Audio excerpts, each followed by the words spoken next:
Okay, so those are the stories, and now we move on to Berkeley. So we talked about it at the beginning of the show. We last spoke right before Milo's appearance or scheduled appearance at Berkeley when things blew up.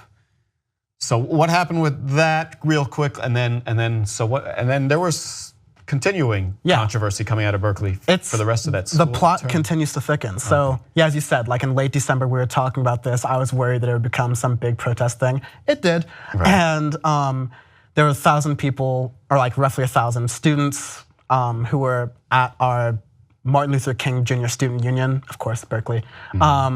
And really the students were in back kind of like watching the shit show happen, while the big deal was like the Milo supporters who, I would call them Proud Boys, that's what they call themselves. It's like a sect of the alt-right. And they were clashing with what we came to know as Antifa, the anti-fascists, who, both of which, most of them weren't students. On either side weren't students. And these were outside agitators on the left, on the right, duking it out and making our campus the battlefield. Fires ensued, riot police ensued, someone was hit by a car. It was really crazy and like really bad, but no, Milo kind of used it to supercharge his career until we found out that he was making pedophilia jokes. So did he give a speech at Berkeley after that? No. Or it had to be canceled? No, had to be canceled. There was video of like riot police all over the building, and like the Antifa people were shooting fireworks and things at them. They had burned a big like light post that was around there. So there was no way, even on a safe standard. By the way, why can't the university administration close the campus to outsiders for a couple of? There aren't gates. There aren't gates? No, you can walk onto the campus really easily. All right. Okay, so that was when? That was February 1st. Right, and so what happened since? So since then, there's a little timeline. On March 4th, there was the National March for Trump, but it didn't really do really well. It didn't make any headlines anywhere because like no one's actually marching for Trump, or like very few people are. But there was one of those in Berkeley, and it was about about a month after the Milo protests happened. I think the March for Trump in DC had 150 people showing up, which is almost so pitiful I don't even want to report it, but okay. And then in Berkeley, 7 people were injured and 10 were arrested. And again, just brawls between the hard right who was there and Antifa who also showed up. I now know, being a like Berkeley resident, that it's a bad day when the banks start boarding up their ATMs. Yeah. Because what they always do is they go for like, once Antifa's done with their like alt-right clashes, they go into their own form of anarchy, which is just like smashing all the windows to the banks and the big stores and et cetera, et cetera. It's fun dealing with Antifa. But April 15th, that was a really big one where like on basically the main hub of downtown Berkeley, it was all shut off because there was a like pro-Trump rally that was planned there. So you had not just the Proud Boys, but you had, I think the group is called Identity Europa. And so you can kind of tell where they're coming from. They're definitely white nationalists. I saw people with shields and like swastikas and things, other alt-right. You went, you're like one of these people who seeks trouble? Or? I'm one of these people who's too curious for them. Okay. It's also pretty close to where I was. Right. So yeah, I was, and also fun as a like black man walking through those. It's a wonderful experience. Crossed walking through a field of white nationalists off my bucket list that day. But no, I like was able to talk to some of them. I talked to some of the Antifa people. I talked to some of the nicer alt-right people. Tried to stay out of politics, but just kind of like get the mood of how things were going there. And yeah, things were just like very tense. But they believe that they're marching for their freedoms and showing the fact they have a freedom to exist, I guess, because they see it as like, the right sees it as they're being attacked on their existence, which is an interesting thing. But there are 500 to 1,000 people there. There was tear gas thrown out. The police had to intervene. It was really bad. So it's downtown Berkeley. This has nothing to do with the campus. But Berkeley's a very dense city. And so the campus is about a 2-block walk from downtown. Oh, all right. Yeah, and so these are all like related things. A lot of people, like a lot of professors like canceled classes that day just because to get to class, a lot of people would have to like walk directly into that. You don't want to have people walk in harm's way. That was the big like where the punch Nazis. Do you hear about the like whole punch Nazi debate happening? No, but. Well, there was, and Cenk and Anna talked about it on the show a little bit, where like there's this debate on the left whether it's morally ethical to punch a Nazi. Oh, right. I didn't know about that. Well, that sparked up again because there was a white nationalist who I think started Identity Europa from Cal State Stanislaus, a school I didn't even know existed.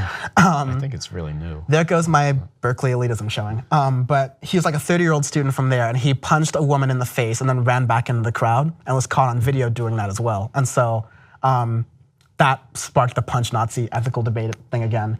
But the big story, I think, is on April 27th when Ann Coulter was supposed to come. And that's like, I'd compared back then Milo to like a new age Ann Coulter. Well, this time you just got literal old age Ann Coulter coming. Right. And the same thing, not for any real logical reason or like for actual debate, just to like rile things up and see what she could do, because Ann Coulter and Milo Yiannopolous are all like right-wing fame whores. Yeah. And they just provocateurs. Yeah, and they use the kind of unbridled outrage from the left to prop themselves up, because the more the left attacks them, the more passionate the right gets about them. But yeah, that was not going to happen. The campus officials were like, this cannot happen at all.